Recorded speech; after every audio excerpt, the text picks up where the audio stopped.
तुम आए तो आया मुझे याद, गली में आज चांद निकला।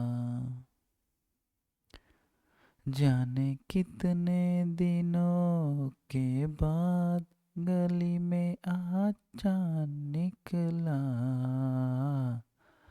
गली में आज चांद निकला।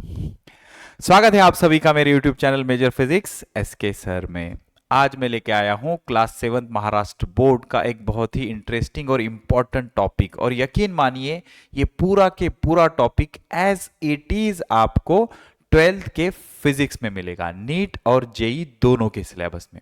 सारी चीजें बहुत इंपॉर्टेंट है, इसको हम पूरा तड़का मारेंगे और पूरा नीट जेई का टच देके आपको पढ़ाएंगे। ठीक है, माई सेल्फ एस के सर, और हम एक मिशन पे है। कौन सा मिशन? जय महाराष्ट्र बोर्ड। हम चाहते हैं कि महाराष्ट्र बोर्ड पढ़ने वाले बच्चे भी सीबीएसई के बच्चों से पीछे ना रहें और किसी भी कॉम्पिटिटिव एग्जाम में लॉजिकली, कंसेप्चुअली, न्यूमेरिकली उनका फिजिक्स और केमिस्ट्री बहुत बेहतरीन प्रिपेयर हो जाए। ठीक है, तो मैं आपको डिटेल में समझाता हूं। ये बहुत बेहतरीन जो मैंने फर्स्ट पेज डिजाइन किया है एआई और चैट जीपीटी पे कॉपी कर करके ओके। तो आज का जो हमारा टॉपिक है वो है static electricity. Very important topic, very important topic, बहुत बेहतरीन तरीके से मैं पढ़ाऊंगा आपको। ठीक है, क्या होता है बेटा, एक चीज याद रखो, 12th में बच्चों का सबसे डिफिकल्ट और सबसे टफ टॉपिक होता है इलेक्ट्रोस्टैटिक्स। उसका डर कहां से पैदा होता है? यहां से पैदा होता है।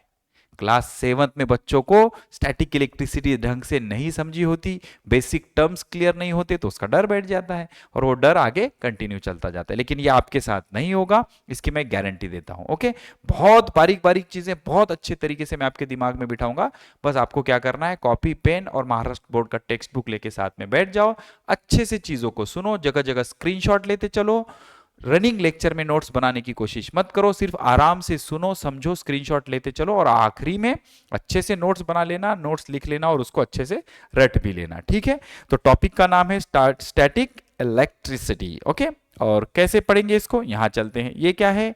क्लास 7 महाराष्ट्र बोर्ड का इंडेक्स है।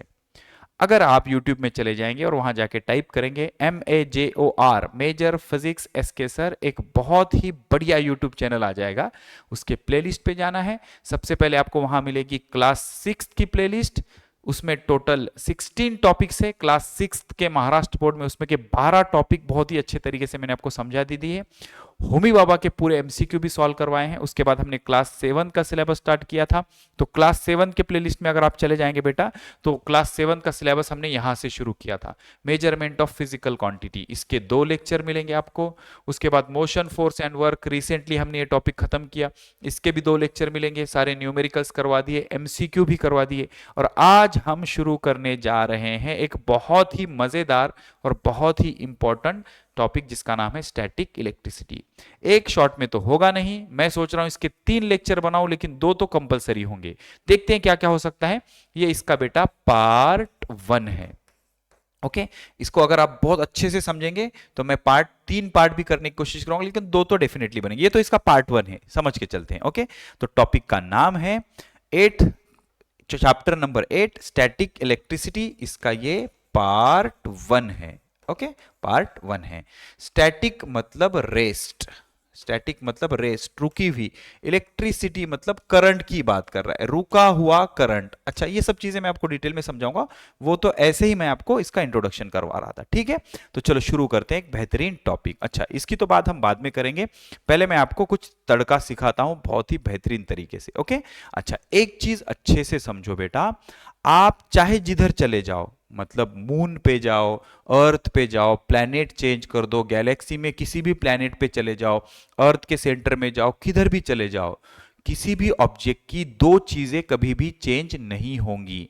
मान के चलो मैंने एक ऑब्जेक्ट ले लिया, अब ऑब्जेक्ट कुछ भी हो सकता है, कुछ भी हो सकता है, चीजों को अच्छे से सुनो। एक ऑब्जेक्ट ले लिया, एक चीज ले ली, कुछ भी, ग्लास ले लिया, वाटर ले लिया, कुछ भी, एक ऑब्जेक्ट ले लिया, पत्थर ले लिया या कुछ भी ले लिया, तो इस ऑब्जेक्ट को मैं कहीं पर भी अगर ले जाऊंगा तो इसकी 2 चीजें कभी नहीं बदलेंगी, क्योंकि वो उसके अंदर इनबिल्ट है।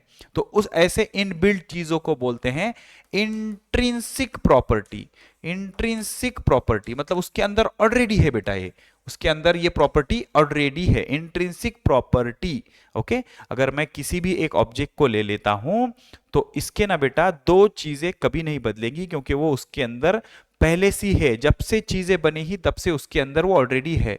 तो कोई भी अगर मैं ऑब्जेक्ट ले लेता हूं, याद रखो बेटा, तो कोई भी ऑब्जेक्ट में दो चीजें इंट्रिंसिक है, इंट्रिंसिक है, इनबिल्ट है, उसके अंदर है, पहले से जब से वो चीजें बनी उसके अंदर वो है। और वो दो चीजें हैं बेटा, एक है मास, एक है मास और दूसरा है चार्ज। जब मैं टॉपिक खत्म करूंगा ना, इन दोनों के बीच का डिफरेंस बहुत बेहतरीन तरीके से आपको समझाऊंगा। अभी तो आपको इन दोनों को फंडामेंटली सीखते चलना है, और इस टॉपिक में आपको चार्ज डिटेल में सीखना है, बहुत अच्छे से समझाऊंगा, ध्यान से सुनो। ठीक है भाई?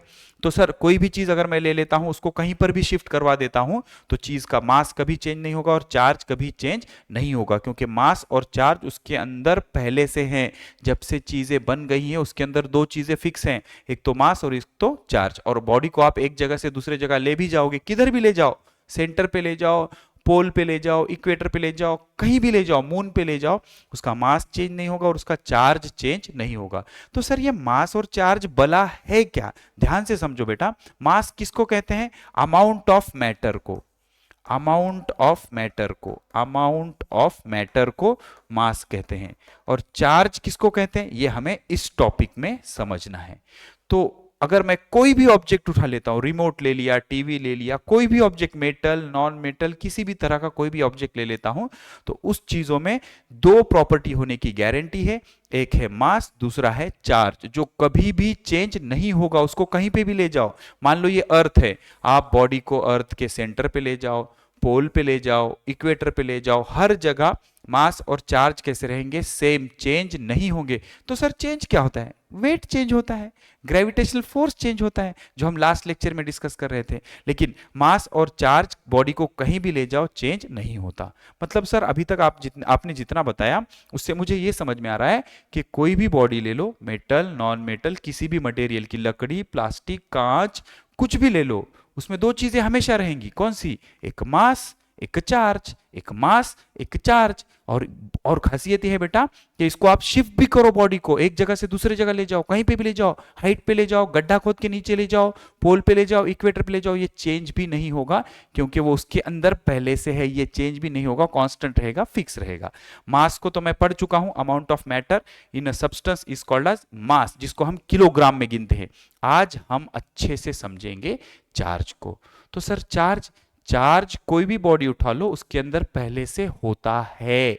तो सर समझेंगे कैसे चार्ज है क्या, कैसा है, इसके कितने टाइप होते हैं, ये सारी चीजें मैं आपको अच्छे से समझाता हूं, ध्यान से सुनो। ठीक है भाई? इतना समझ गए आप? क्या समझ गए?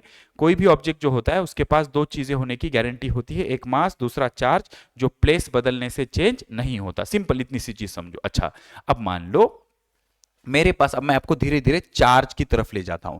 मेरे पास एक बड़ा सा ऑब्जेक्ट है, कोई भी ऑब्जेक्ट हो सकता है, पत्थर, मेटल, कुछ भी। अब इस ऑब्जेक्ट को मैंने तोड़ना शुरू किया, इसको तोड़ना शुरू किया, तोड़ता गया, तोड़ता गया, तोड़ता गया, तोड़ता गया, तो मुझे एक छोटा सा पार्टिकल मिला, छोटा सा पार्टिकल मिला। ओके, तो ऑब्जेक्ट को मैंने तोड़ा तो एक छोटा सा मुझे पार्टिकल मिला, फिर मैं पार्टिकल को पीसता गया, टुकड़े करता गया, करता गया, करता गया, करता गया, तो मुझे सबसे छोटा पार्टिकल मिल गया। इसका नाम होता है एटम। इसको क्या बोलते हैं? Atom. Smallest individual particle, smallest indivisible, indivisible मतलब जिसको आगे तोड़ नहीं सकते, smallest indivisible particle of any substance और object is called as atom. इसको क्या बोलेंगे? एटम। तो पहले यह माना जाता था कि एटम सबसे छोटा पार्टिकल है, फंडामेंटल पार्टिकल है, मतलब हम एटम के दो टुकड़े नहीं कर सकते।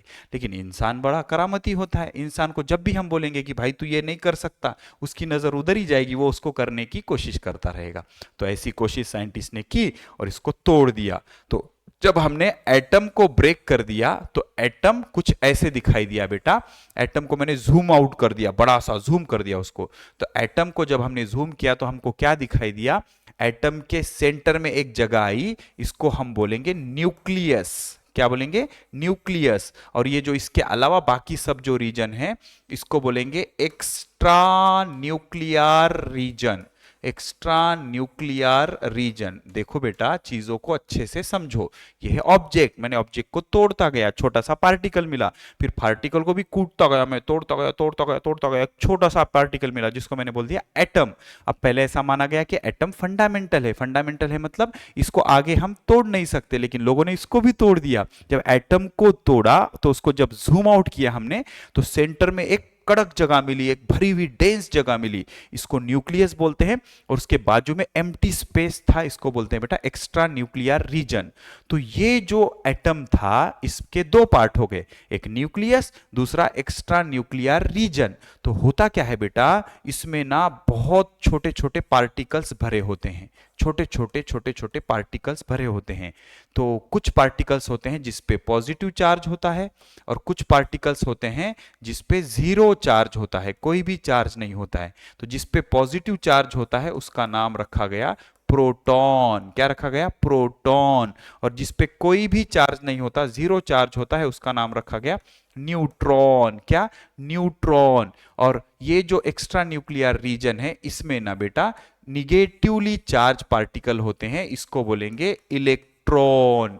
क्या बोलेंगे? इलेक्ट्रॉन। अब ये इलेक्ट्रॉन एक जगह रुके नहीं रहते, ये इलेक्ट्रॉन न्यूक्लियस के अराउंड ऐसे गोल गोल घूमते रहते हैं अलग अलग ऑर्बिट में। ये समझने वाली बातें हैं, इलेक्ट्रॉन ऐसे इसके ऑर्बिट में घूमते रहते हैं। इतनी चीजें समझ में आई।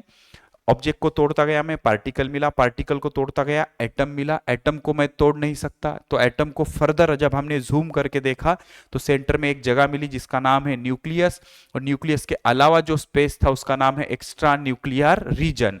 न्यूक्लियस में दो तरह के पार्टिकल मिले, एक जिसपे पॉजिटिव चार्ज था उसका नाम रखा गया प्रोटॉन, एक जिसपे जीरो चार्ज था उसका नाम रखा गया न्यूट्रॉन। और कुछ बहुत हल्के पार्टिकल, दुनिया का सबसे हल्का पार्टिकल न्यूक्लियस के अराउंड ऐसे चक्कर लगा रहा था, उस पे निगेटिव चार्ज होता है, उसका नाम रखा गया इलेक्ट्रॉन। तो सर ये पॉजिटिव निगेटिव ये कहां से आया सर? देखो बेटा, दुनिया में दो तरह के चार्ज होते थे तो उनके नाम रखने थे, तो एक का पॉजिटिव रख दिया, एक का निगेटिव रख दिया। लोगों ने पहले इसका पॉजिटिव बोला तो तब से वो पड़ गया, प्रथा पड़ गई, तो इसको पॉजिटिव बोलेंगे, इसको निगेटिव बोलेंगे, क्योंकि दो टाइप थे, तो एक पॉजिटिव एक निगेटिव। तो चार्ज के कितने टाइप होते हैं? दो, एक पॉजिटिव एक निगेटिव। पॉजिटिव कहाँ होता है? प्रोटॉन पे। निगेटिव कहाँ होता है? इलेक्ट्रॉन पे। और एक पार्टिकल्स होते हैं इनके बीच में जिसको हम न्यूट्रॉन बोलते हैं, न्यूट्रॉन पे कोई भी चार्ज नहीं होता। ठीक है, तो सर क्या इलेक्ट्रॉन फंडामेंटल है? यस। क्यों? क्योंकि इलेक्ट्रॉन के हम दो टुकड़े नहीं कर सकते। तो सर ऐसे तो प्रोटॉन भी फिर फंडामेंटल होगा? नहीं बेटा, अभी ये 2-5 साल में डिस्कवर हुआ है कि प्रोटॉन भी फंडामेंटल नहीं है, हम प्रोटॉन को भी तोड़ सकते हैं। तो जब हम प्रोटॉन को तोड़ देंगे तो प्रोटॉन से मिलेंगे कॉर्क। क्या मिलेंगे? कॉर्क। ओके, एक होगा अप कॉर्क, एक होगा डाउन कॉर्क। प्रोटॉन के भी लोगों ने टुकड़े कर दिए, इसके प्रोटॉन को तोड़ के क्या मिलेगा? एक अप कॉर्क, एक डाउन कॉर्क। अब ये अप कॉर्क डाउन कॉर्क क्या होता है ये हम 11th-12th में पढ़ेंगे, मैंने आपको सारी कहानी अच्छे से समझा दी।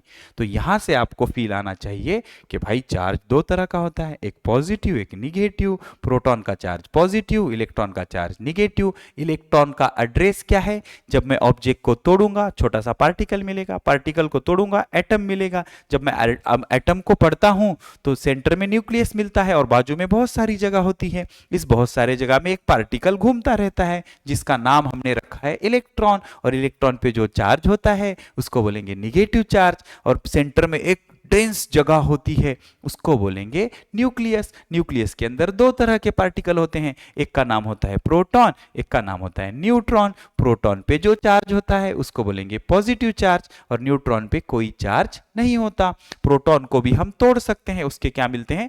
अप कॉर्क और डाउन कॉर्क। ठीक है, इतनी चीज समझ में आ गई। इसका स्क्रीनशॉट ले लो अच्छे से और डायग्राम बना के इसकी प्रैक्टिस करो। सिंपल सी चीज है, किसी भी सब्सटेंस को मैं तोड़ता जाऊंगा तो उसका एटम मिलेगा। एटम के अंदर तीन पार्टिकल होते हैं, proton, neutron, electron. Electron nucleus के अराउंड गोल घूमता रहता है, जैसे हमारे प्लैनेटरी सिस्टम में सन के अराउंड प्लैनेट्स घूमते हैं। तो इलेक्ट्रॉन पे निगेटिव चार्ज होता है, प्रोटॉन पे पॉजिटिव चार्ज होता है, और न्यूट्रॉन पे कोई चार्ज नहीं होता। तो यहां से यह समझ में आया कि चार्ज दो तरह के होते हैं, एक पॉजिटिव एक निगेटिव। प्रोटॉन के चार्ज को हम क्या एज्यूम करते हैं, पॉजिटिव, और इलेक्ट्रॉन के चार्ज को निगेटिव। तो आप मुझे एक बात बताओ, क्या दुनिया में ऐसा कोई भी मटेरियल है जो बिना एटम के बन सकता है? नहीं। लकड़ी ले लो, कांच ले लो, प्लास्टिक ले लो, सैंड ले लो, पत्थर ले लो, कुर्सी ले लो, कुछ भी ले लो, सब ना कहीं सब मटेरियल किसी ना किसी एटम से बने हैं। तो हर एटम में न्यूक्लियस होता है और न्यूक्लियस के बाजू में बहुत सारी खाली जगह होती है। न्यूक्लियस में क्या होता है, प्रोटॉन और न्यूट्रॉन। प्रोटॉन पे कौन सा चार्ज, पॉजिटिव। न्यूट्रॉन पे कोई चार्ज नहीं होता, और जो इलेक्ट्रॉन उसके बाजू में गोल घूमते रहते हैं उस पे निगेटिव चार्ज होता है। तो इसी को तो चार्ज बोलेंगे, एक पॉजिटिव चार्ज, एक निगेटिव चार्ज। तो किसी भी सब्सटेंस में एटम होते हैं, एटम के अंदर पॉजिटिव चार्ज होता है और निगेटिव चार्ज होता है। सिंपल। तो चार्ज आपको बेसिक समझ में आ गया? यस। चलो आगे बढ़ते हैं। तो कितने तरह के चार्ज हैं? दो तरह के। तो सर मास के कितने टाइप होते हैं बेटा? मास और चार्ज में यही पहला फर्क है कि मास एक टाइप का होता है, चार्ज दो टाइप के होते हैं, एक पॉजिटिव चार्ज, एक निगेटिव चार्ज। लेकिन मास के कोई भी टाइप्स नहीं होते। ठीक है, अच्छा चलो आगे चलते हैं। अब इसमें एक और इंटरेस्टिंग चीज मैं ऐड कर देता हूं, जिसको बोलते हैं फ्रिक्शन। क्या बोलते हैं बेटा? फ्रिक्शन। ध्यान से सुनो और बहुत अच्छे से समझो। ये कंसेप्ट अगर आपने पकड़ लिया तो सारा स्टैटिक इलेक्ट्रिसिटी का खेल चुटकियों का रह जाएगा। ठीक है, अच्छा बेटा मैं आपको समझाता हूं, ध्यान से सुनो।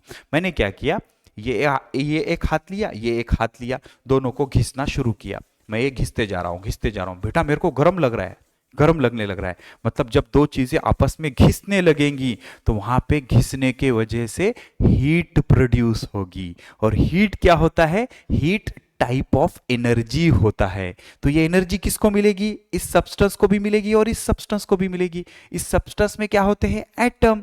एटम में क्या होता है? इलेक्ट्रॉन। तो जब एनर्जी इलेक्ट्रॉन को मिलती है तो वो इलेक्ट्रॉन एनर्जी मिलने के बाद एक्साइट हो जाता है, मतलब अपनी जगह छोड़ के कहीं और भाग जाता है। तो जब इलेक्ट्रॉन अपनी जगह छोड़ के कहीं और भाग जाता है तो वहां पे क्रिएट होते हैं चार्ज। तो सर थोड़ा सा ना कंफ्यूज हो रहा है, और अच्छे से समझाओ, ध्यान से सुनो। मान लो ये एक बॉडी है, ये एक बॉडी है, बॉडी नंबर 1। ठीक है, अच्छा ये दूसरी बॉडी है, ये है बॉडी नंबर 2, बॉडी नंबर 2। याद रखो। तो सर ये जो बॉडी है तो क्या इसमें चार्ज है या नहीं? बिल्कुल है बेटा। लेकिन दिक्कत ये है, इसमें जितना पॉजिटिव चार्ज है उतना निगेटिव चार्ज है। इसमें भी जितना पॉजिटिव चार्ज है उतना निगेटिव चार्ज है। तो पॉजिटिव निगेटिव तो सर कैंसिल हो जाएगा, मैथमेटिक्स का नियम होता है।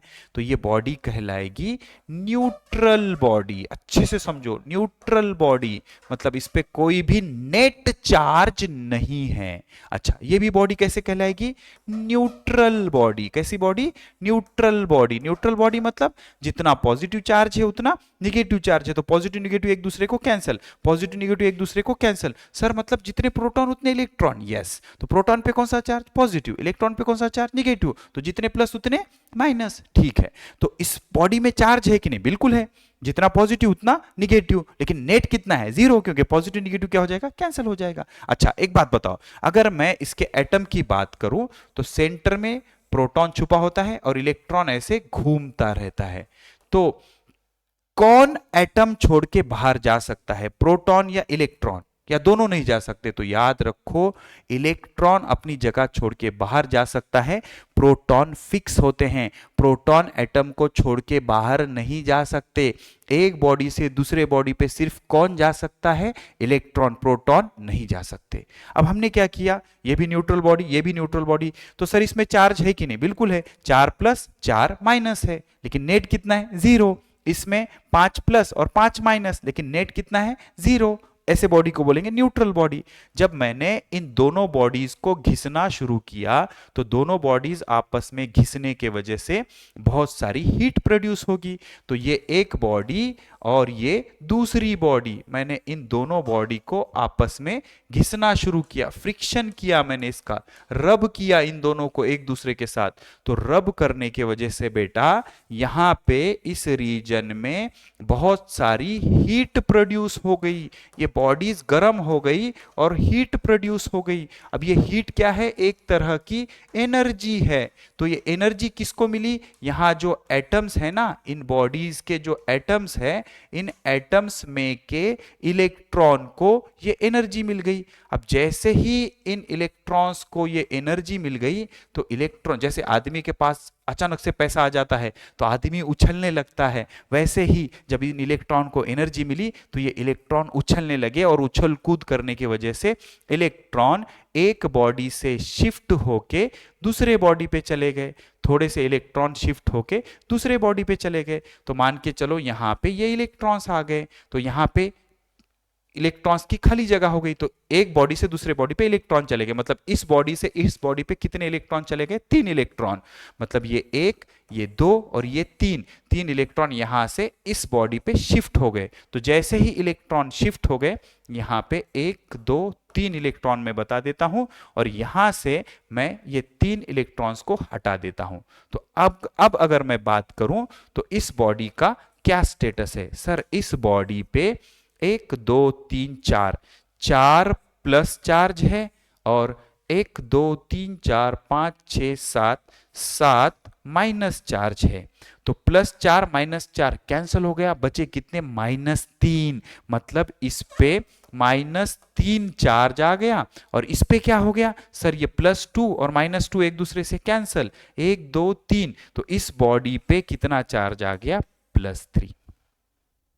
मतलब दो बॉडीज को जब मैं आपस में घिसता हूं तो घिसने के वजह से वहां हीट प्रोड्यूस होती है। हीट एक एनर्जी होती है, वो एनर्जी मिलेगी इलेक्ट्रॉन को, और वो इलेक्ट्रॉन जंप करके एक बॉडी से दूसरे बॉडी पे चले जाएंगे।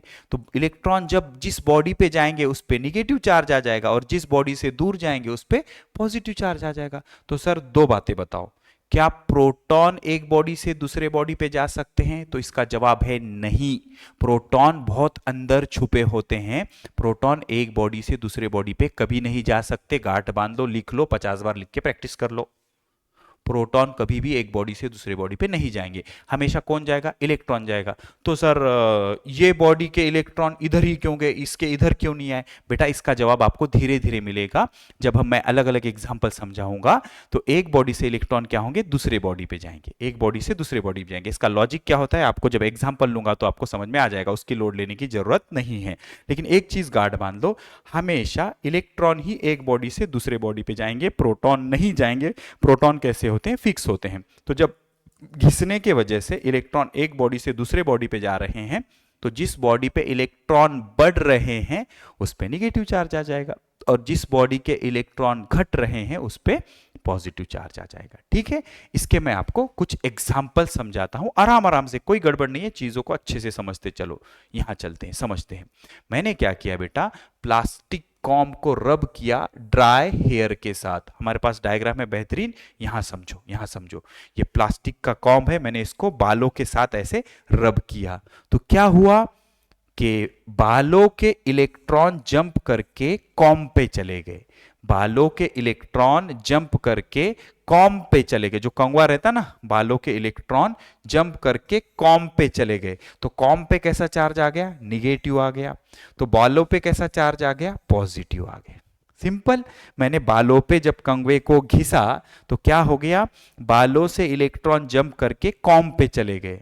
वो प्रॉपर्टी होती है बॉडी की, उसमें ज्यादा लोड लेने की जरूरत नहीं। ऐसा मत सोचो कि सर इसके इधर ही क्यों गए, इसके इधर क्यों नहीं गए। मेरे भाई, जब मैं क्या करूंगा, पानी को ऊंचाई से गिराऊंगा तो पानी नीचे गिरेगा ना, क्या ऊपर जाएगा? नीचे जाएगा ना। तो उस पर हम सवाल करते हैं क्या, ऊपर से नीचे ही क्यों आ रहा, नीचे से ऊपर क्यों नहीं जा रहा? अबे हटाओ ना उसको, कंसेप्ट को एंजॉय करो। क्या कर रहे हैं हम? कंगवे पे बालों को घिस रहे हैं, तो बालों के इलेक्ट्रॉन कंगवे पे आ रहे हैं, कॉम्ब पे आ रहे हैं। तो कॉम्ब पे कौन सा चार्ज आ गया? निगेटिव। बालों पे कौन सा चार्ज आ गया? पॉजिटिव। सिंपल है।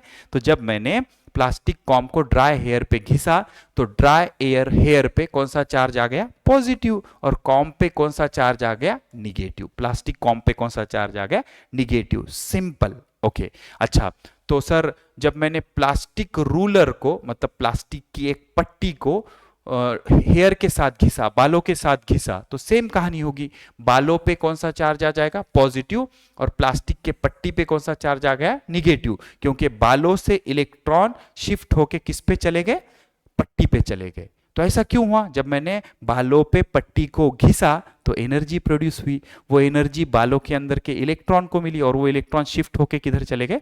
पट्टी पे चले गए। तो इधर के इलेक्ट्रॉन उधर गए, मतलब इधर इलेक्ट्रॉन बढ़ गए, इधर इलेक्ट्रॉन कम हो गए। तो जिधर इलेक्ट्रॉन बढ़े उधर निगेटिव चार्ज हो गया और जिधर इलेक्ट्रॉन घटे उधर पॉजिटिव चार्ज हो गया। सिंपल है। अच्छा, तीसरा एग्जांपल समझाता हूं।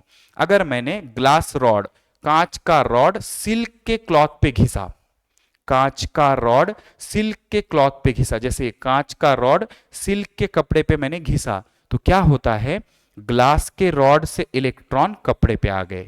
तो सर क्या प्रोटॉन शिफ्ट नहीं हो सकते? याद रखो, प्रोटॉन न्यूक्लियस के अंदर होते हैं, बहुत अंदर होते हैं। हम प्रोटॉन तक नहीं पहुंच सकते, हम प्रोटॉन को बाहर नहीं निकाल सकते। प्रोटॉन न्यूक्लियस के अंदर बंधा होता है, बंद के रखा होता है। तो शिफ्ट कौन होता है? इलेक्ट्रॉन। तो जैसे मैंने कांच का रॉड सिल्क के कपड़े पे ऐसे घिसा तो हुआ क्या? कांच के रॉड से इलेक्ट्रॉन शिफ्ट होके सिल्क के कपड़े पे चले गए। तो यहां पे इलेक्ट्रॉन बढ़ गए, तो इस पे कौन सा चार्ज आया? निगेटिव। और ग्लास के रॉड पे कौन सा चार्ज आया? पॉजिटिव। आपको चीजें सिंपली समझ में आ रही है? दो चीजों को मैं घिस रहा हूं तो हीट प्रोड्यूस हो रही है, हीट एनर्जी है, ये एनर्जी मिलेगी इलेक्ट्रॉन को।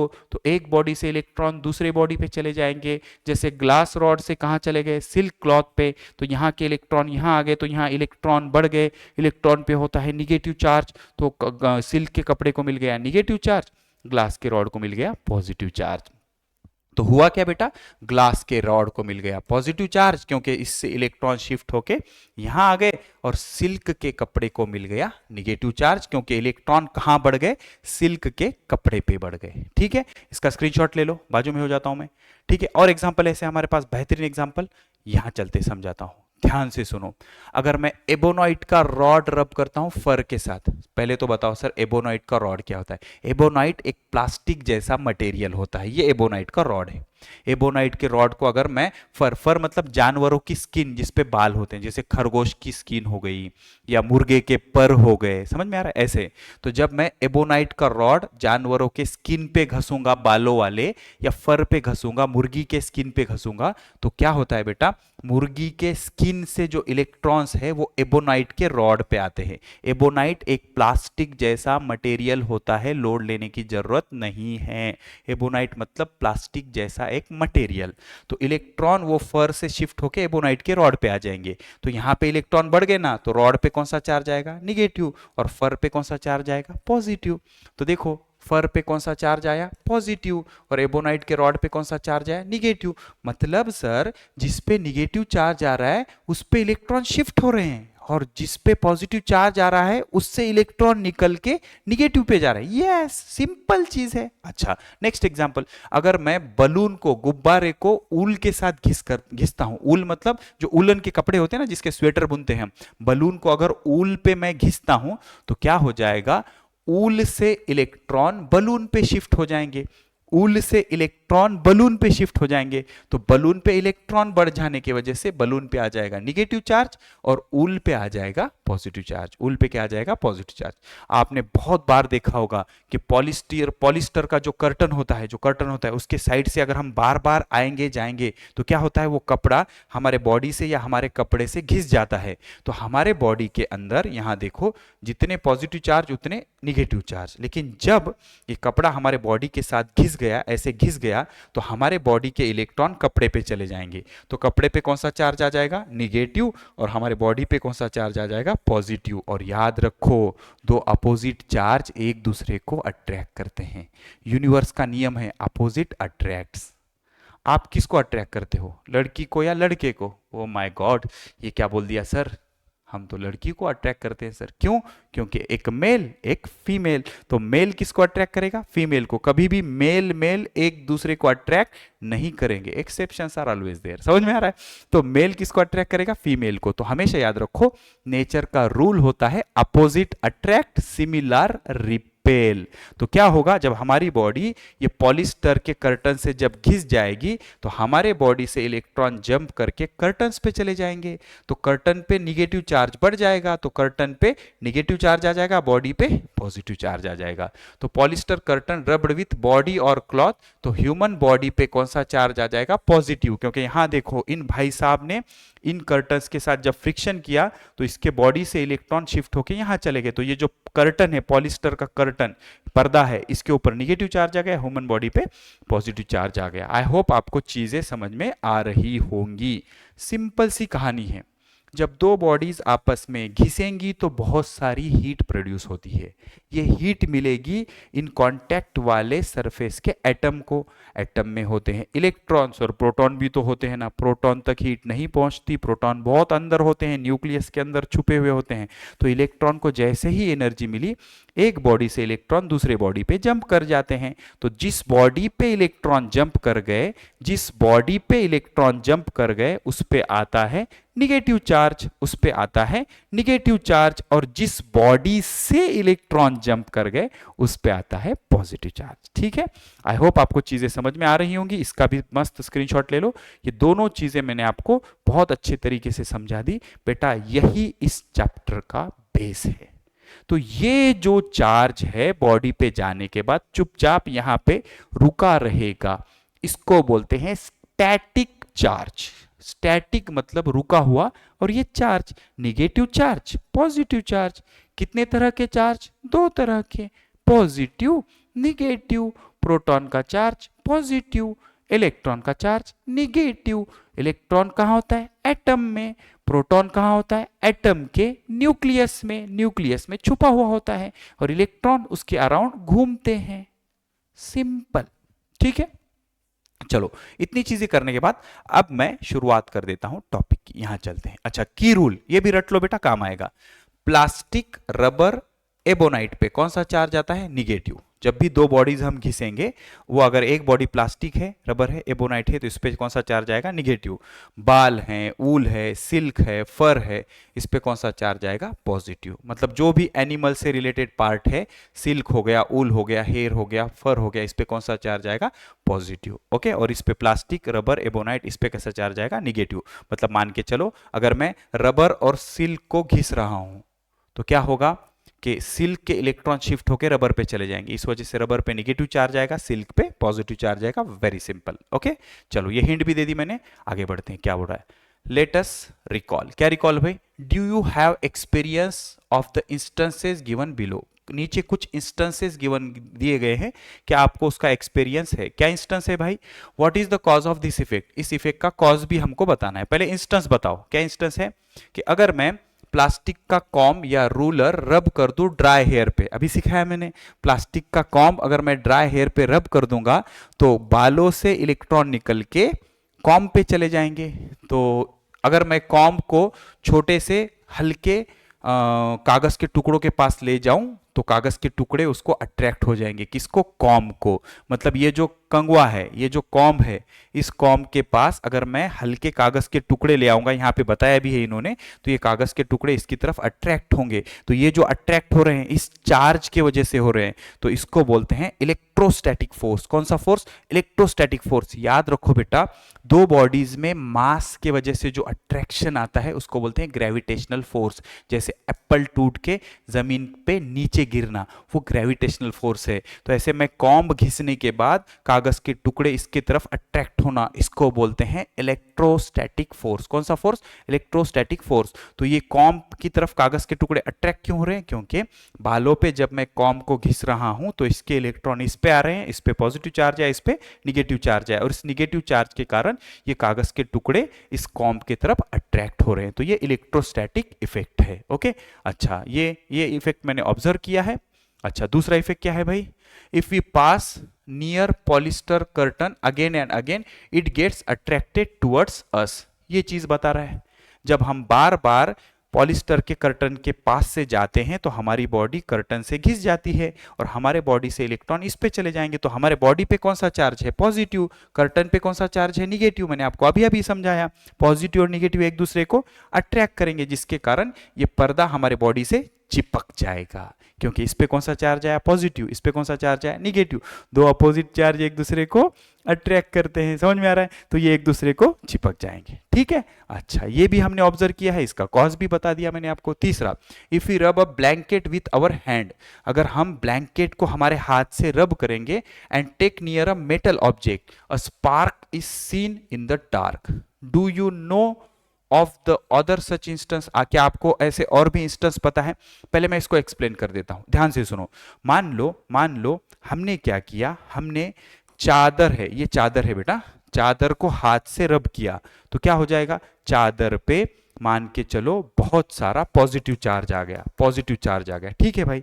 अब जैसे ही मैंने इसके पास एक मेटल रॉड लेके गया, मेटल रॉड लेके गया, तो क्या होगा, ये सारा के सारा पॉजिटिव चार्ज धड़ाम से इसके पास आ जाएगा, क्योंकि ये कंडक्टर है, मेटल है, ये चार्ज को कंडक्ट कर सकता है। तो ये चार्ज धड़ाम से इसके पास आ गया, तो यहां ना बेटा ऐसे करके स्पार्क जनरेट हो जाएगा, मतलब वो जो एक जैसे कि स्पार्क जनरेट होगा, चिंगारी जनरेट होगी। तो यहाँ पे स्पार्क क्यों जनरेट होगा, क्योंकि जब हम चादर को हाथ से घिसते हैं तो उस पर बहुत सारा चार्ज आ जाएगा, और इसके बाजू में अगर हम मेटल का रॉड ले आएंगे, कौन सा रॉड, मेटल का रॉड या मेटल का ऑब्जेक्ट, तो सारा चार्ज धड़ाम से अट्रैक्ट होकर किधर भागेगा, मेटल रॉड की तरफ भागेगा, और वहां पे स्पार्किंग जैसा हमको दिखाई देगा, ठीक है, सिंपल सी चीज है।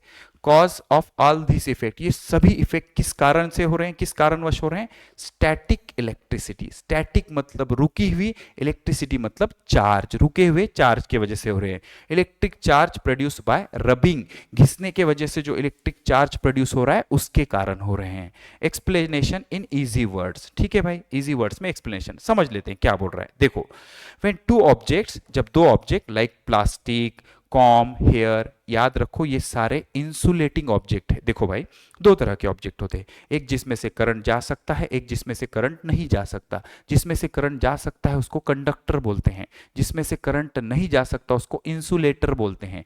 जैसे मेटल हो गया, सारे मेटल्स हो गए जिसमें से करंट जा सकता है उसको कंडक्टर बोलेंगे। प्लास्टिक, रबर, ग्लास, ये सब जो है, एबोनाइट, फर, ये सब इंसुलेटर्स हैं, इसमें से करंट नहीं जा सकता। तो अगर उस पर चार्ज आ गया तो रुक जाएगा, बहेगा क्या, नहीं। जैसे कि मान लो ये मेटल का रॉड है, तो मेटल के रॉड को अगर मैं पॉजिटिव चार्ज दे दूं तो वो तो कंडक्ट हो जाएगा।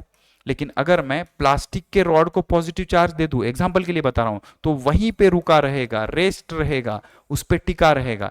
लेकिन अगर मैं मेटल को देता हूं तो वो बह जाएगा। तो याद रखो, स्टैटिक इलेक्ट्रिसिटी मतलब चार्ज का रुकना। चार्ज किस पे रुक सकता है, इंसुलेटर पे, मेटल पे, कंडक्टर पे नहीं रुक सकता। तो सारे स्टैटिक इलेक्ट्रिसिटी के एग्जांपल में आपको इंसुलेटर्स दिखाई देंगे। इंसुलेटर्स पे चार्ज ठहरता है, रुकता है। मेटल पे चार्ज नहीं रुकता, बह जाता है, क्योंकि metals are good conductor of electricity. इसीलिए यहां पे प्लास्टिक, कॉम्ब और हेयर लिया गया है। रब, इनको आपस में हमने घिस दिया तो क्या हो जाएगा, इलेक्ट्रिक चार्ज प्रोड्यूस हो जाएगा। कैसे प्रोड्यूस हो जाएगा, दो चीजों को आपस में घिसने की वजह से हीट प्रोड्यूस होगी। हीट एक एनर्जी होती है, इलेक्ट्रॉन को जैसे ही एनर्जी मिलेगी एक बॉडी से दूसरे बॉडी पे जंप कर जाएंगे। जैसे मैंने कॉम्ब को बालों पे घिसा तो बालों से इलेक्ट्रॉन कॉम्ब पे चले गए, तो कॉम्ब पे निगेटिव चार्ज, बालों पे पॉजिटिव चार्ज, वेरी सिंपल। और एक ही जगह रुक जाएगा, क्योंकि बालों में से भी इलेक्ट्रिसिटी नहीं जाती और कॉम्ब से भी इलेक्ट्रिसिटी नहीं जाती। आगे बढ़ते हैं। One object gets negative charge, जिस पे इलेक्ट्रॉन चले जाएंगे वो निगेटिवली चार्ज हो जाएगा। जैसे कंगवे से बालों को घिस दिया तो बालों से इलेक्ट्रॉन कॉम्ब पे चले गए, तो कॉम्ब पे कौन सा चार्ज आ गया, निगेटिव, और बालों पे positive.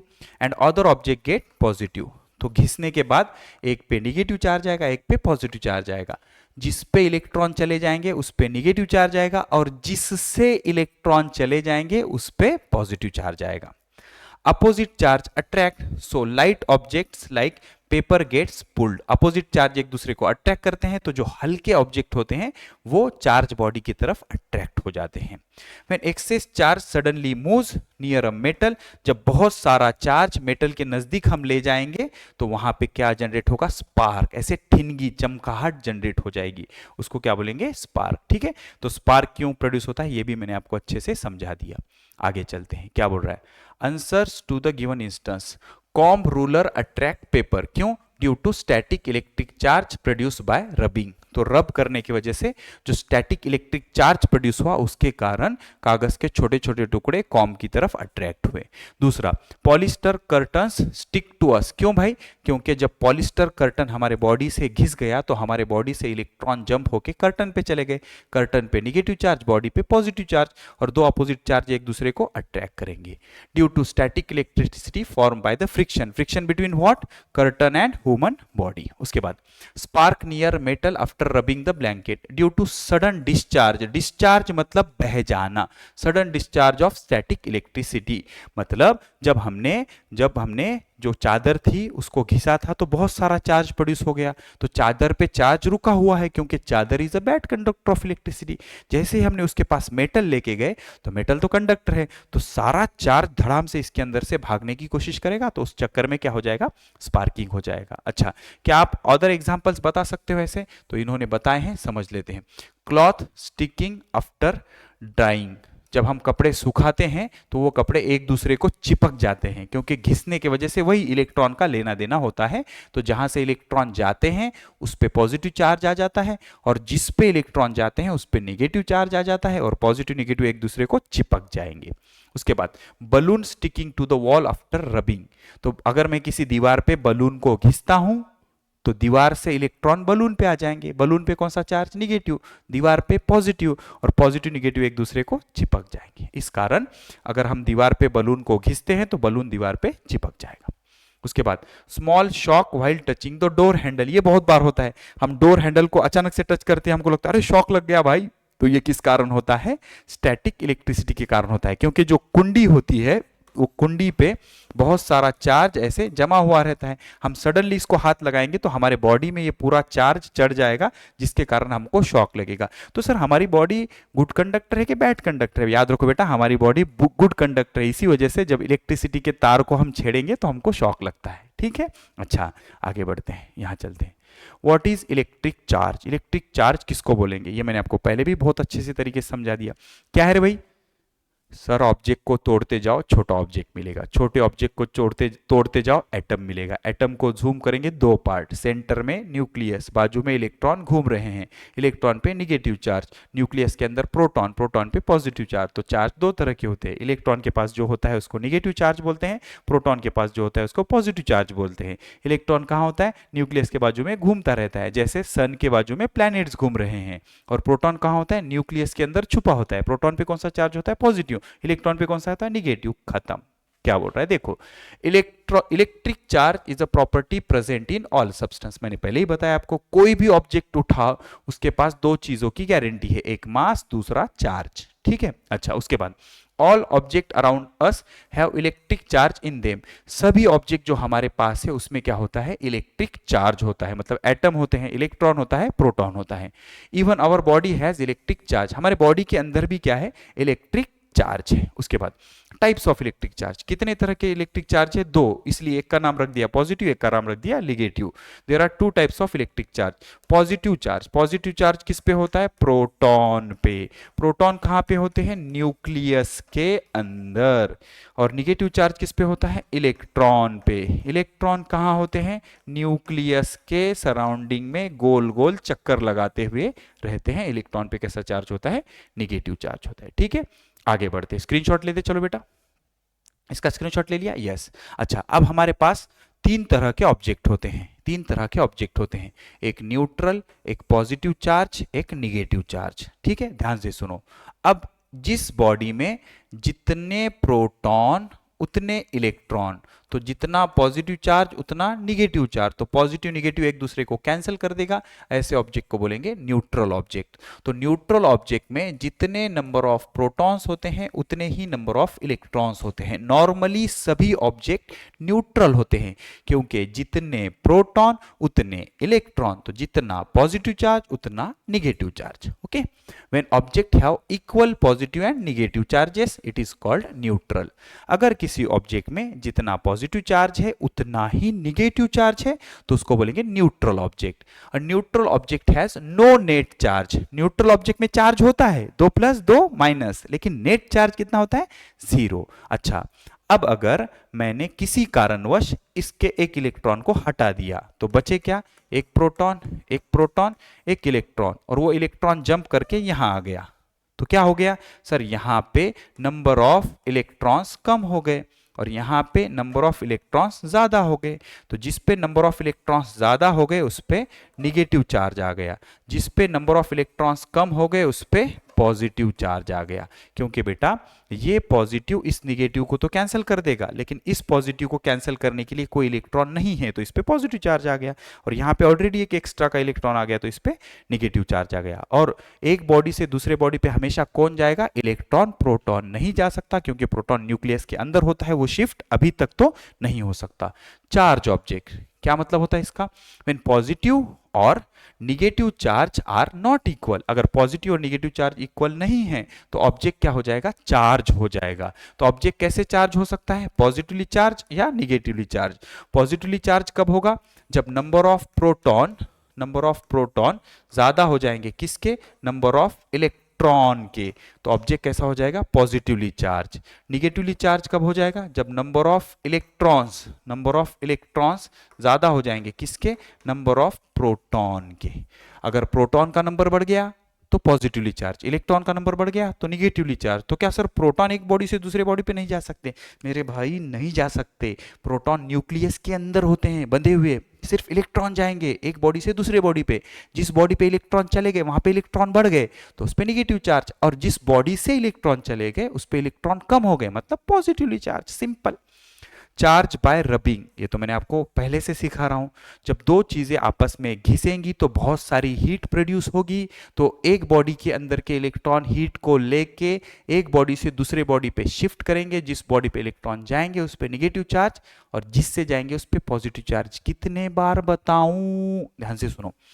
When two objects rub together, जब हम दो ऑब्जेक्ट को आपस में घिसेंगे, electric charge get transferred, electric charge transfer हो जाएगा। कैसे ट्रांसफर होगा, एग्जाम्पल, ग्लास रॉड को रब करेंगे सिल्क क्लॉथ के साथ तो क्या होगा, एक चीज से दूसरे चीज पे इलेक्ट्रॉन चले जाएंगे। जैसे ग्लास और सिल्क का एग्जाम्पल यहां समझाया था मैंने आपको, ग्लास और सिल्क, यहां देखो ग्लास रॉड रब विथ सिल्क क्लॉथ, तो ग्लास से इलेक्ट्रॉन सिल्क पे चले जाएंगे तो सिल्क पे निगेटिव, ग्लास पे पॉजिटिव, जीपी, ग्लास पे कैसा चार्ज आ जाएगा, पॉजिटिव चार्ज आ जाएगा, ग्लास पे पॉजिटिव चार्ज और सिल्क पे निगेटिव चार्ज। ठीक है, उसके बाद प्लास्टिक का रॉड रब करेंगे वुलन क्लॉथ के साथ तो एक बॉडी से इलेक्ट्रॉन शिफ्ट होके दूसरे बॉडी पे चले जाएंगे। आई थिंक प्लास्टिक रॉड पे कैसे आ जाएगा, पॉजिटिव चार्ज, और ये वुलन क्लॉथ पे क्या आ जाएगा, निगेटिव चार्ज। सारे एनिमल रिलेटेड जो चीजें हैं उस पे निगेटिव चार्ज आ रहा है। सिल्क जो कीड़ा इमिट करता है इस पे negative charge, woollen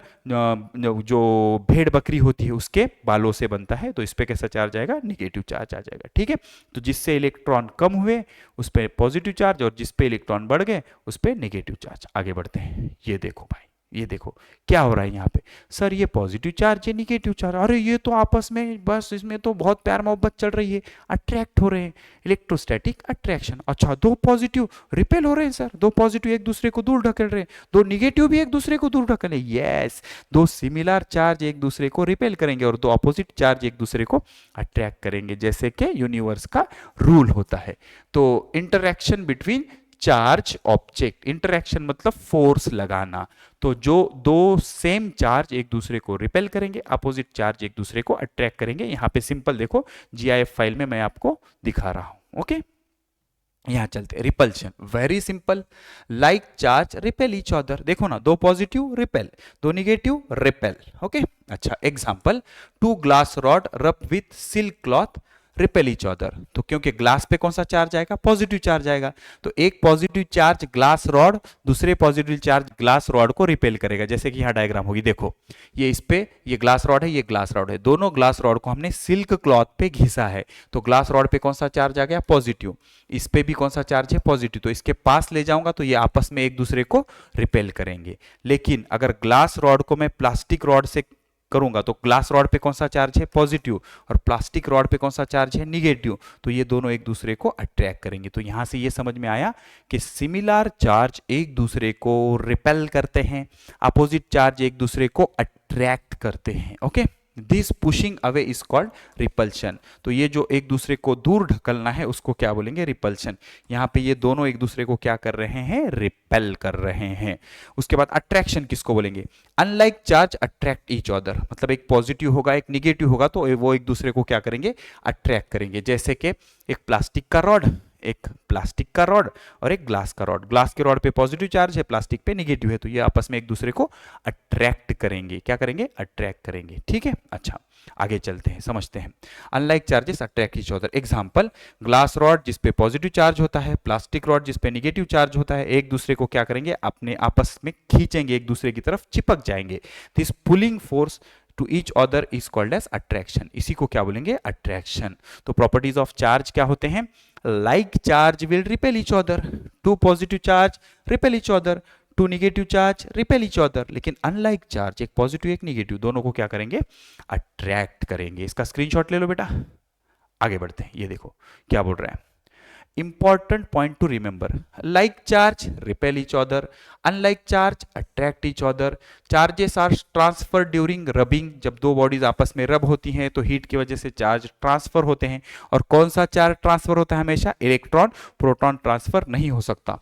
object become charge due to imbalance of charge. Charge अगर बैलेंस रहेंगे, मतलब जितने प्रोटॉन उतने इलेक्ट्रॉन, तो बॉडी न्यूट्रल रहेगी। लेकिन किसी कारणवश इलेक्ट्रॉन बढ़ गए तो बॉडी पे नेगेटिव चार्ज आएगा, इलेक्ट्रॉन कम हो गए तो बॉडी पे पॉजिटिव चार्ज आ जाएगा। साइंटिस्ट फैक्ट याद रखो, ये जो नाम रखे हैं पॉजिटिव चार्ज और निगेटिव चार्ज, ये रखे बेंजामिन फ्रैंकलिन नाम के साइंटिस्ट ने।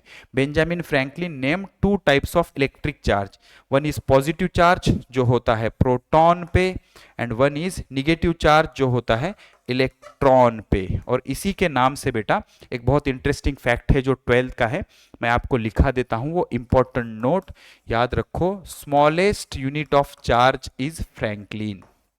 Smallest unit of charge, NEET का सवाल है बेटा, smallest unit of charge is franklin, इसी के नाम से रखा गया है, इनके ऑनर में। Smallest unit of charge is Franklin, सबसे छोटा जो यूनिट होता है चार्ज का वो फ्रैंकलिन होता है। आगे बढ़ते हैं। मैटर एंड एटम्स, बहुत सीधी सीधी बात है, किसी भी मैटर को जब मैं तोड़ता जाऊंगा तो मैटर छोटा होता जाएगा, छोटा होता जाएगा, छोटा होता जाएगा, और आखिरी में क्या मिलेगा, एटम। एटम में दो चीजें होती हैं, सेंटर में न्यूक्लियस और उसके बाजू में इलेक्ट्रॉन घूमते रहते हैं। इलेक्ट्रॉन पे नेगेटिव चार्ज और न्यूक्लियस में दो पार्टिकल होते हैं, प्रोटॉन न्यूट्रॉन, प्रोटॉन पे पॉजिटिव, न्यूट्रॉन पे no charge. Simple. All substance are made up of particles, सारे सब्सटेंस छोटे छोटे पार्टिकल से बने हैं। These particles are made up of tiny atoms, और ये पार्टिकल किससे बने हैं, छोटे छोटे एटम से बने हैं। Atoms is the basic unit of matter. Atom क्या है, मैटर का बेसिक यूनिट है। मैं छोटे छोटे एटम्स जोड़ते जाऊंगा पार्टिकल्स बनेंगे, छोटे छोटे पार्टिकल्स जोड़ते जाऊंगा मैटर बन जाएगा। Simple. Charges in an atom, तो ये जो एक छोटा सा एटम होता है, इसको अगर मैं जूम कर दूं तो सेंटर में न्यूक्लियस होगा, न्यूक्लियस में प्रोटॉन प्लस न्यूट्रॉन्स होंगे और इलेक्ट्रॉन्स ऐसे घूमते हैं। इलेक्ट्रॉन पे नेगेटिव चार्ज, प्रोटॉन पे पॉजिटिव चार्ज, न्यूट्रॉन पे कोई चार्ज नहीं होता, जीरो चार्ज, न्यूट्रल होते हैं। Each atom has positive charge which does not move. आ गया, पॉजिटिव चार्ज कभी मूव नहीं होता क्योंकि वो प्रोटॉन पे होता है, और प्रोटॉन कहाँ होते हैं, न्यूक्लियस के अंदर, तो इसको हम मूव नहीं कर सकते। निगेटिव चार्ज ये मूव कर सकता है, किस पे होता है, इलेक्ट्रॉन पे, तो एक बॉडी से दूसरे बॉडी पे इलेक्ट्रॉन शिफ्ट हो सकते हैं, तो निगेटिव चार्ज भी शिफ्ट हो सकता है। When both charges are equal, the atom is electrically neutral। जिस एटम में जो के होते हैं जितने प्रोटॉन उतने इलेक्ट्रॉन, इसी वजह से सभी एटम्स नॉर्मली न्यूट्रल होते हैं। किसी कारणवश रबिंग वबिंग की वजह से, फ्रिक्शन की वजह से अगर इलेक्ट्रॉन शिफ्ट हो जाते हैं तो जिससे शिफ्ट हुए उस पे इलेक्ट्रॉन कम हो गए तो पॉजिटिव चार्ज, और जिस पे शिफ्ट हुए उस पे इलेक्ट्रॉन बढ़ गए तो उस पे क्या आ गया, निगेटिव चार्ज। कौन सा चार्ज, negative charge. Why objects are normally neutral, क्यों सभी ऑब्जेक्ट्स नॉर्मली न्यूट्रल होते हैं, क्योंकि सभी ऑब्जेक्ट्स पे जितने प्रोटॉन होते हैं उतने इलेक्ट्रॉन होते हैं। All objects are made up of atom, सभी ऑब्जेक्ट्स एटम से बने होते हैं, और सिंस सभी एटम्स कहीं ना कहीं न्यूट्रल होते हैं, क्यों न्यूट्रल होते हैं, क्योंकि उसमें जितने प्रोटॉन उतने इलेक्ट्रॉन होते हैं, hence object is also neutral. इसी कारणवश ऑब्जेक्ट भी हमेशा क्या होता है, न्यूट्रल होता है। आगे बढ़ते हैं।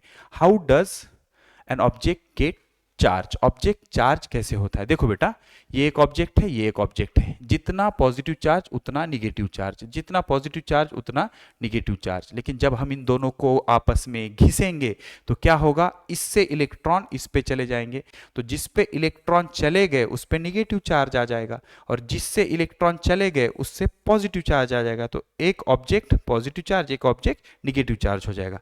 पहले क्या था, जितना यहाँ पे पॉजिटिव चार्ज उतना निगेटिव, जितना पॉजिटिव उतना निगेटिव। जब हमने इसको आपस में घिसा तो घिसने के कारण क्या हो गया, इसके इलेक्ट्रॉन शिफ्ट होके यहाँ चले गए, तो इस पे निगेटिव चार्ज आ गया, इस पे पॉजिटिव चार्ज आ गया। जब हम इसको वापस में जोड़ देंगे तो वापस से ये चार्ज क्या हो जाएगा, रिडिस्ट्रीब्यूट हो जाएगा। ठीक है, अच्छा समझते हैं क्या बोल रहा है। When two objects rub together, जब हम दो चीजों को आपस में घिसेंगे, फ्रिक्शन इज प्रोड्यूस, फ्रिक्शन हो जाएगा, घिस जाएंगे वो। Due to friction heat produce होगी, हीट इलेक्ट्रॉन को मिलेगी, और negatively charge electron move from one object to another object, एक ऑब्जेक्ट से दूसरे ऑब्जेक्ट पे इलेक्ट्रॉन शिफ्ट हो जाएंगे। तो जिस पे इलेक्ट्रॉन चले गए वो निगेटिव चार्ज बन जाएगा, जिससे इलेक्ट्रॉन चले गए वो पॉजिटिव चार्ज बन जाएगा। ट्रांसफर ऑफ चार्ज क्या होता है, one object gaining electron become negatively charge, जो इलेक्ट्रॉन को ले लेता है वो निगेटिवली चार्ज बन जाएगा, और जो इलेक्ट्रॉन को लूज कर देता है वो पॉजिटिवली चार्ज बन जाएगा। Out of two rubbed object one become positive charge, कौन पॉजिटिव चार्ज बन जाएगा, जो लूज करेगा इलेक्ट्रॉन्स को।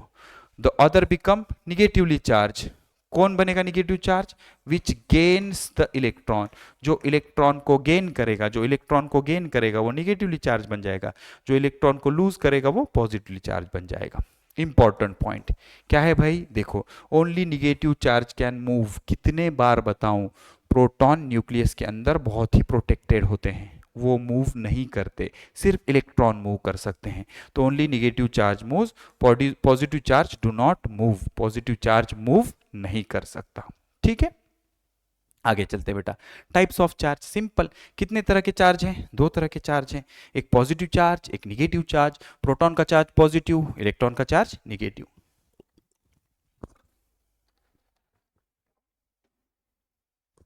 समझो, positive charge shortage of electron, जिसमें इलेक्ट्रॉन कम होंगे, number of electron is less than number of proton.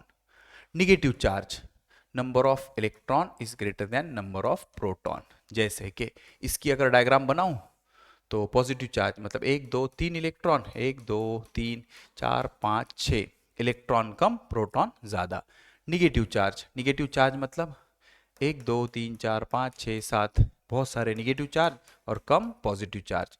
Neutral मतलब 1 2 3 4 electron, 1 2 3 4 proton, equal positive and negative charge, simple. और ट्रांसफर कौन हो सकते हैं, सिर्फ इलेक्ट्रॉन, प्रोटॉन ट्रांसफर नहीं हो सकते। अट्रैक्शन ऑफ पेपर पीसेस, याद रखो, charge object can attract small paper pieces. Comb ने पेपर पीसेस को अट्रैक्ट कर लिया था क्योंकि कॉम्ब पे बहुत सारे निगेटिव चार्ज थे।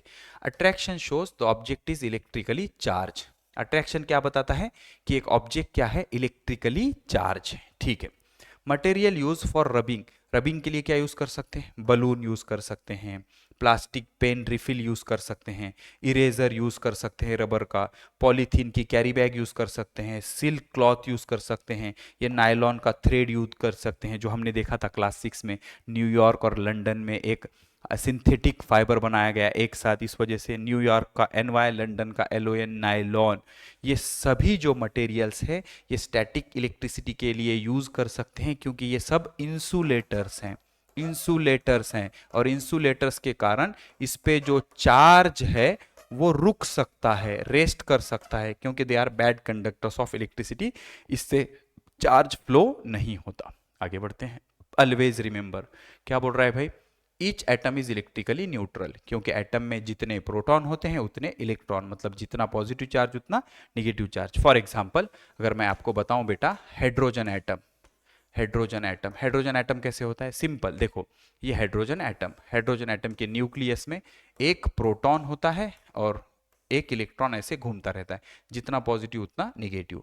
अगर कार्बन का एटम देखोगे तो याद रखो, कार्बन का एटम में एक न्यूक्लियस होता है, न्यूक्लियस में कितने प्रोटॉन होते हैं, 6, 1 2 3 4 5 6, और इलेक्ट्रॉन भी कितने होते हैं, 6 इलेक्ट्रॉन्स इसके बाजू में घूमते रहते हैं। अब पहले ऑर्बिट में दो, वो बाद में देखेंगे, 1 2 3 4 5 6, तो जितने पॉजिटिव चार्ज उतना निगेटिव चार्ज, तो ये भी न्यूट्रल है और ये भी न्यूट्रल है। इफ निगेटिव चार्ज डिक्रीज, अगर निगेटिव चार्ज कम हो गया तो एटम क्या बन जाएगा, पॉजिटिवली चार्ज। जैसे हाइड्रोजन से अगर मैं एक इलेक्ट्रॉन हटा दूं, एक इलेक्ट्रॉन हटा दूं तो H प्लस बन जाएगा। हाइड्रोजन से अगर एक इलेक्ट्रॉन हटा दूं तो H प्लस बन जाएगा। इफ निगेटिव चार्ज इंक्रीज, अगर निगेटिव चार्ज बढ़ रहा है तो एटम क्या बन जाएगा, निगेटिवली चार्ज। जैसे इसका एग्जांपल दे दूं मैं, हाइड्रोजन से अगर इलेक्ट्रॉन कम कर देता हूं मैं, इलेक्ट्रॉन को हटा देता हूं तो इस पे प्लस चार्ज आ जाएगा। और क्लोरीन में इलेक्ट्रॉन दे देता हूं, ऐड कर देता हूं तो Cl माइनस चार्ज आ जाएगा।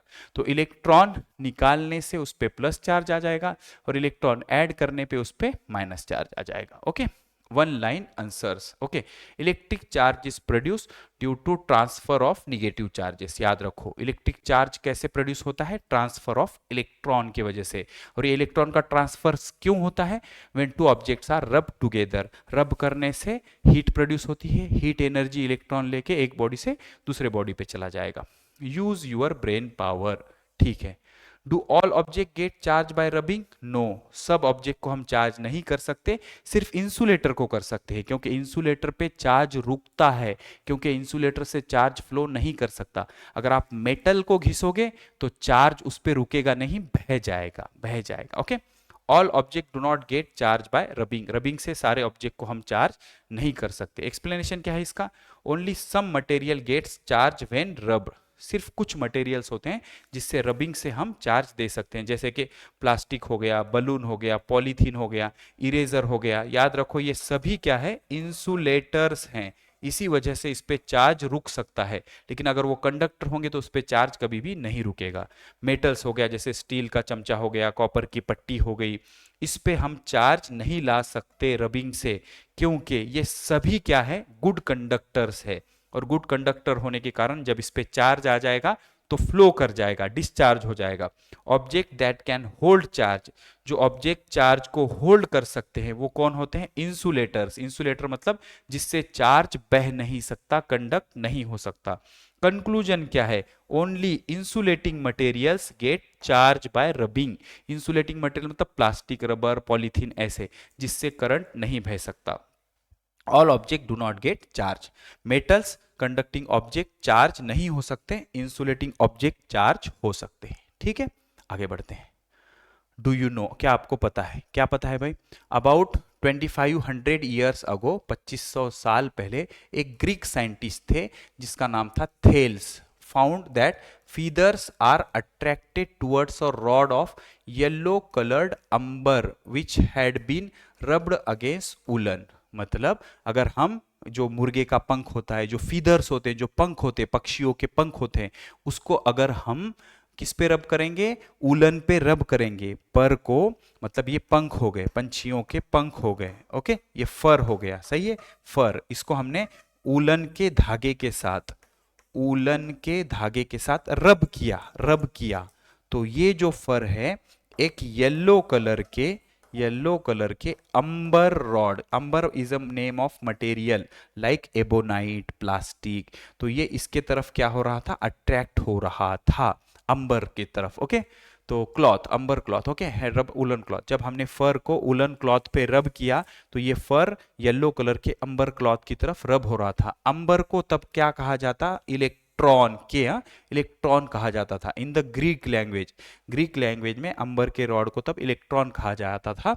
Therefore this property of amber to attract the things, इस वजह से इस अंबर की जो प्रॉपर्टी है, जो चीजों को अट्रैक्ट कर रही है, इसको इन्होंने नाम क्या दिया था, इलेक्ट्रिसिटी।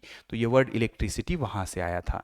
जब हम ये फर उलन क्लॉथ पे घिसेंगे तो ये फर येलो कलर के अंबर मटेरियल की तरफ अट्रैक्ट हो रहा था, तब ग्रीक लैंग्वेज में अंबर को इलेक्ट्रॉन कहते थे, इसीलिए इसका नाम क्या रखा, इलेक्ट्रिसिटी रखा गया।